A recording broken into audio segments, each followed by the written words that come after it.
নমস্কার প্রিয় দর্শক, আপনারা দেখছেন নজরে বাংলা অফিসিয়াল ইউটিউব চ্যানেল, আর আমি আপনাদের সঙ্গে প্রিন্স মণ্ডল। প্রিয় দর্শক, আমরা হাজির হয়েছিলাম কেন্দ্রীয় সরকারি কর্মচারীদের যে সংগঠন তার জেলার নেতা নিরঞ্জন সরকারের সঙ্গে আমরা কথা বলার জন্য এসেছিলাম। আমরা একটু জানার চেষ্টা করব এই মুহূর্তে যে লোকসভা নির্বাচন চলছে সারা দেশে, সেই সঙ্গে পশ্চিমবঙ্গেও নির্বাচন চলছে, যার পঞ্চম দফা পর্যন্ত ভোট প্রক্রিয়া সম্পন্ন হয়েছে। বাকি আছে দু দফা নির্বাচন। এই দু দফা নির্বাচনে কেন্দ্রীয় সরকারি কর্মচারীরা কী চিন্তাভাবনা করছেন এই মুহূর্তে? একদিকে কেন্দ্রের শাসক দল, তাদের বিরুদ্ধে তাদের বিভিন্ন অভিযোগ, অন্যদিকে রাজ্যের তৃণমূলের যে সরকার, সেই দুটো সরকার, তারা দুটো দলই নির্বাচনে অংশগ্রহণ করেছে অন্যান্য দলের মতোই। সেই বিষয়ে তাদের কাছ থেকে কী চিন্তাভাবনা করছেন এই দুই শাসক দলকে নিয়ে একটু জানার চেষ্টা করব। কি বলবেন এই যে দুটো শাসক দল কেন্দ্র এবং রাজ্যে আছে, একদিকে বিজেপি কেন্দ্রীয় সরকার চালাচ্ছে, অন্যদিকে রাজ্য সরকারে আছে তৃণমূল কংগ্রেস। এই দুটো দল সম্পর্কে আমরা কেন্দ্রীয় সরকারি কর্মচারী, অবসরপ্রাপ্ত কর্মচারী হিসাবে আপনাদের চিন্তাভাবনাটা কী আছে? দেখুন, বিজেপি সরকার একটা বর্বরিত সরকার।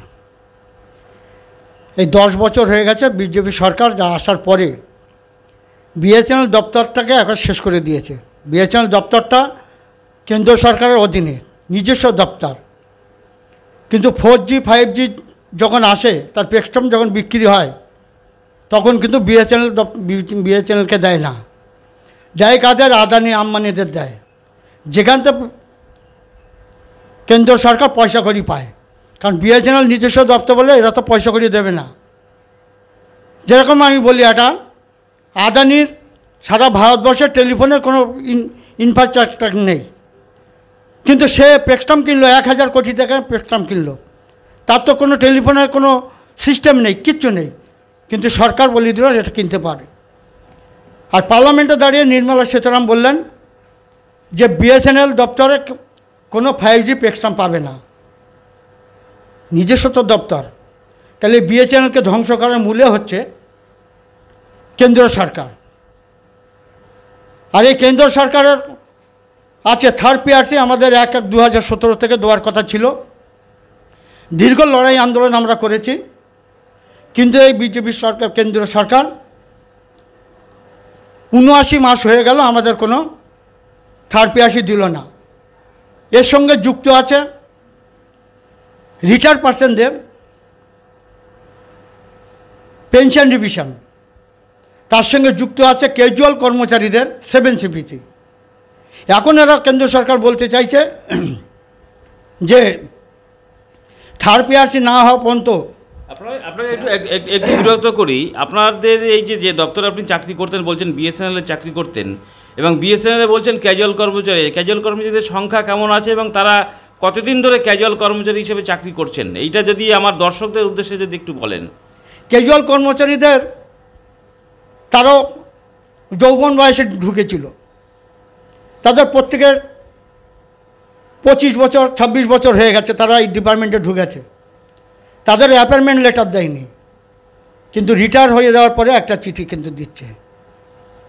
এবং সংগঠন লড়াই আন্দোলন করার পরে এদের পার্মানেন্ট হয়নি, কিন্তু এদের গ্র্যাচুইটি দিচ্ছে, ইপিএফ দিচ্ছে, ইএসআই দিচ্ছে। এগুলো কিন্তু লাল ঝান্ডা সংগঠন, বিএসএনএল এমপ্লয়িজ ইউনিয়ন, এআইবিডিপিএ, ক্যাজুয়াল মজদুর ইউনিয়ন, 3টে সংগঠন লড়াই আন্দোলন করে এদের এই জায়গায় এখনও রাখা গেছে। কিন্তু ডিপার্টমেন্টে এইরকম অবস্থা হয়েছে যে কোনো জায়গায় এখন কাজ নেই, কোনো ল্যান্ডলাইন নেই। এখন যা আছে এফটিটি আছে, ফাইবার দিয়ে লাইনগুলো চলছে, সেই এসএলএ দিয়ে। কর্মচারীদের কোনো কাজ নেই, কতদিন বসে বসে ক্যাজুয়াল ভাইদের কাজকর্ম মাইনে দেবে? এটা একটা খুব কঠিন একটা জায়গায় দাঁড়িয়ে আছে। রিটায়ার্ড পার্সন যারা, তারা কোনো সুযোগ সুবিধা পাচ্ছে না, তাদের কম্পেনসেশন ঠিক মতন পাচ্ছে না, তাদের মেডিকেল বিলগুলো সঠিকভাবে পাচ্ছে না। তাই এই বর্বরিত সরকার, কেন্দ্র সরকার, বিজেপি সরকার আমাদের আর দরকার নেই। এই বিজেপি সরকারকে তাড়ানোর দরকার আছে।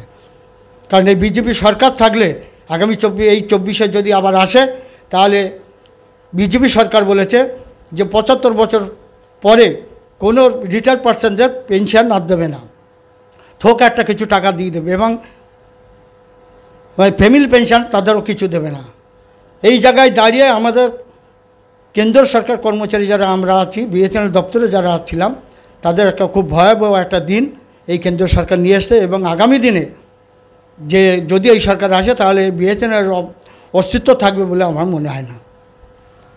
যে বিএসএনএলে যে আপনারা যে কথাগুলো বলছেন, এই মুহূর্তে আপনাদের অবসর নিয়েছেন, আপনাদের বাড়ি বসে এখন অবসরকালীন জীবন একটু আরামায়েশে কাটাবেন, তা সত্ত্বেও আপনারা দেখছি আপনাদের বিভিন্ন পাওনাগণ্ডা নিয়ে লড়াই আন্দোলন করছেন এবং বিএসএনএলের উন্নয়ন কল্পে আপনারা লড়াই আন্দোলন করছেন, এ কথা ঠিক।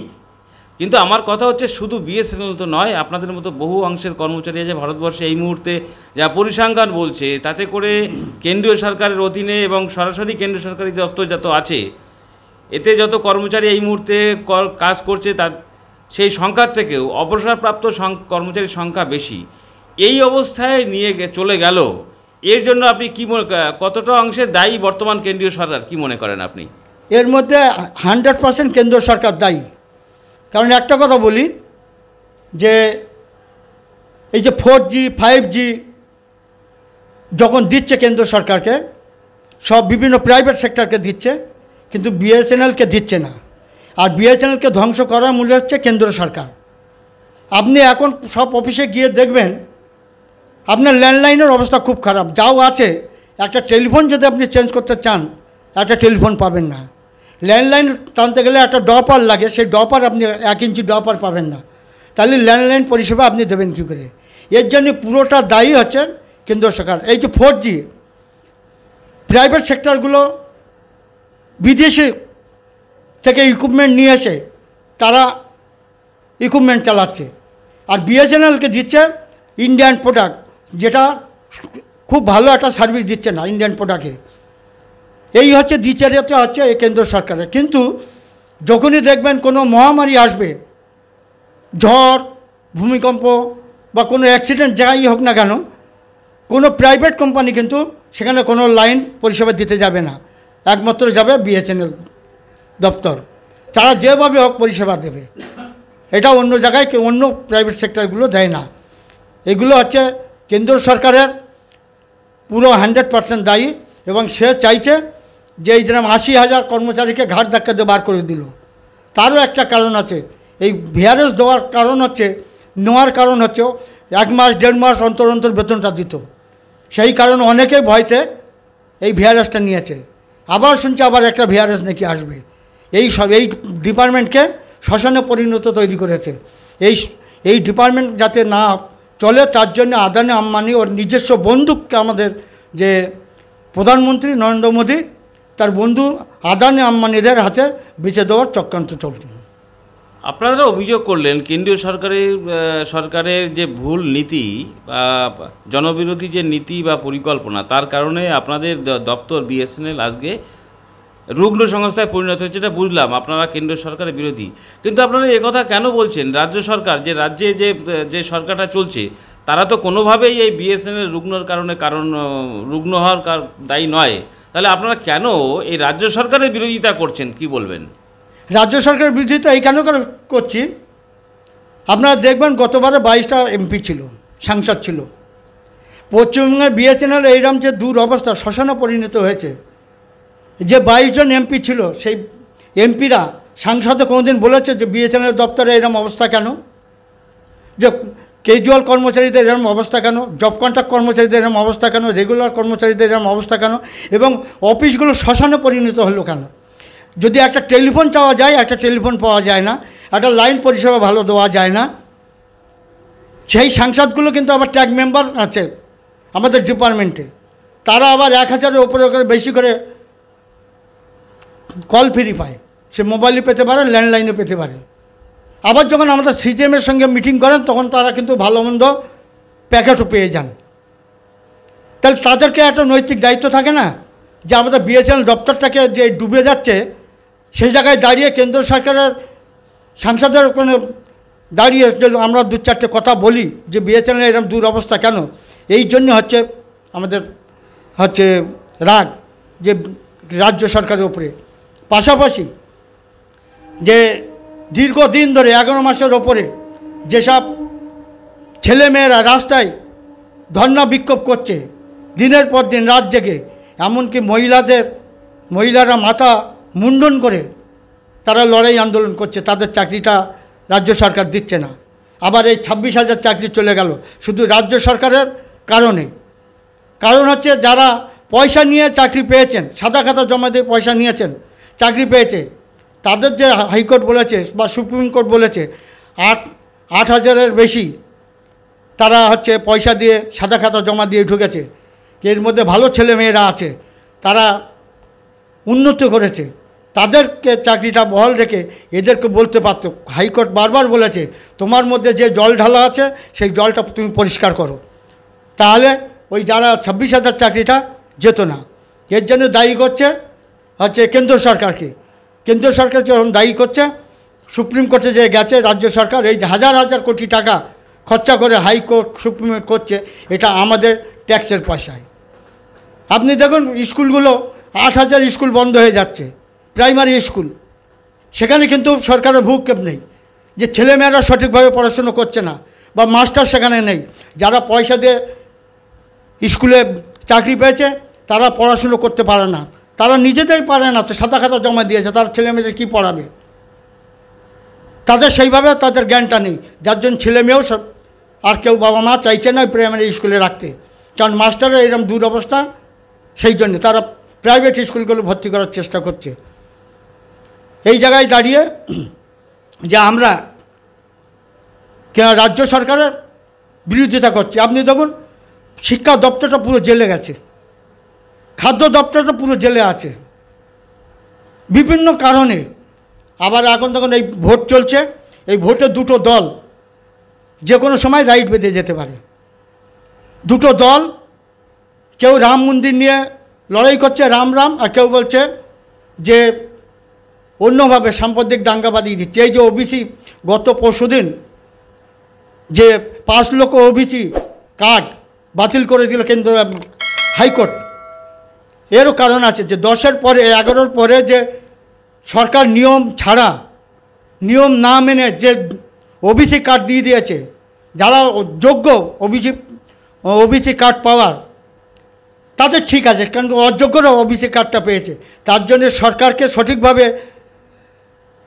দেখাতে পারেনি, সঠিকভাবে সঠিক পথ দেখাতে পারেনি, যার জন্যে হাইকোর্ট চেয়েছে যে পুরোটাই বাতিল করে দিতে। যেভাবে 26,000 ছেলে মেয়ের চাকরি, স্কুল মাস্টার চাকরি চলে গেছে, ঠিক ওবিসিটাও ঠিক একইভাবে চলে গেছে।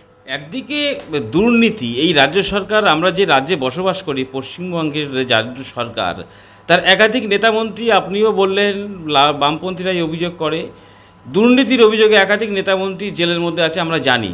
একদিকে শিক্ষায় দুর্নীতি, নতুন করে আমরা দেখতে পেলাম হাইকোর্ট থেকে প্রায় 5 লক্ষ ওবিসি সার্টিফিকেট বাতিল করে দেওয়া হলো। অন্যদিকে চাকরি নেই, কলকারখানা তৈরি করতে পারেনি এই রাজ্য সরকার, পশ্চিমবঙ্গ সরকার। অন্যদিকে কেন্দ্রীয় সরকার যেটা বলেছিল যে বছরে 2 কোটি লোকের চাকরি দেবে, সেখানেও ব্যর্থ হয়েছে। বারে বারে বামপন্থীদের পক্ষ থেকে এই অভিযোগ তোলা হয়। আমার কথা হচ্ছে, এই যে আপনাদের যে অভিযোগ, ধরে নিলাম যুক্তিতে তর্কের খাতিরে সমস্ত সত্য অভিযোগ, আপনারা যে অভিযোগগুলো করছেন, তাহলে এখানে দাঁড়িয়ে আপনাদের যে এই যে দুর্নীতির অভিযোগ, কেন্দ্রীয় সরকারের বিরুদ্ধে অভিযোগ, কর্মসংস্থান তৈরি করতে পারেনি দুটো সরকার কেউই, এই বামপন্থীরা বারে বারে এই অভিযোগ করে, সেখানে দাঁড়িয়ে রাজ্যের সাধারণ ভোটার এবং শিক্ষিত বেকার যুবক যুবতী, তাদের উদ্দেশ্যে এই দুদফা ভোটে আপনাদের বার্তা কি থাকবে? আমাদের বার্তা থাকবে যে আমাদের যারা লাল ঝান্ডা সংগঠন করে তাদের পক্ষে আমাদের যাওয়া উচিত, কারণ এরা যে 34 বছর যে রাজ্য চালিয়েছে, এখনও পর্যন্ত কোনো নেতা মন্ত্রী জেলে যায়নি বা তাদের সেইভাবে কেউ ফাঁসাতে পারেনি। কিন্তু এদের 13 বছরের মধ্যে মানে তাদের দলের বেশিরভাগ লোক আছে জেলে আছে, এবং আমার মনে হয় আগামী দিনে সরকার পড়ে গেলে এখানকার যারা বড় বড় নেতারা আছে সব জেলে থাকবে। সেই জন্য আমি বলবো, এই যে 2 দফা ভোট আছে, আমাদের প্রত্যেকের মা বোনে বা দাদা ভাই ছেলে মেয়েদের অনুরোধ করব যে আপনারা যেখানে বামপন্থীরা আছে তাদের জয়যুক্ত করুন, তাহলে আগামী দিনে পার্লামেন্টে দাঁড়িয়ে বলতে পারবে যে এদের আমাদের ঘরের যে ছেলেমেয়েরা পাস করে বসে আছে, শিক্ষিত ছেলেমেয়েরা, তাদের যাদের চাকরি বাকরি হয়, এই ব্যবস্থা তারা পার্লামেন্টে দাঁড়িয়ে বলতে পারবে, চুরির বিরুদ্ধে দাঁড়িয়ে বলতে পারবে যে এই সব জায়গায় চুরি হচ্ছে। আপনার সঙ্গে আলোচনায় একদম শেষ পর্যায়ে এসে যে কথাটা জানতে চাইব সেটা হচ্ছে পশ্চিমবঙ্গ থেকে এই মুহূর্তে রাজ্য বিধানসভা এবং দিল্লির লোকসভাতে কোনো জনপ্রতিনিধি নেই। সেখানে দাঁড়িয়ে কি আপনারা মনে করেন এবার পশ্চিমবঙ্গ থেকে এই যে শূন্যের তকমা, এই যে সাংসদ নেই, এমএলএ নেই, এই শূন্যের তকমা কি এবার বুঝতে পারে বলে বিশ্বাস করেন? হ্যাঁ, বিশ্বাস করি। যদি ফেয়ার ভোট হয়, নির্বাচন কমিশন যদি ফেয়ার ভোট করাতে পারে,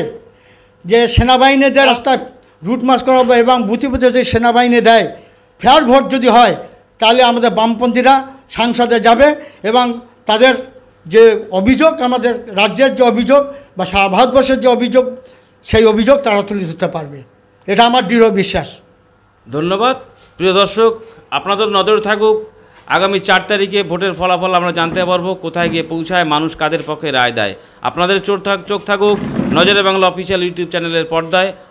আমাদেরও চোখ থাকবে, নজর থাকবে এই ভোটের ফলাফলের দিকে। দেখা যাক আগামী 4 তারিখে আমরা কি ফলাফল দেখতে পারি। ভালো থাকুন, সুস্থ থাকুন।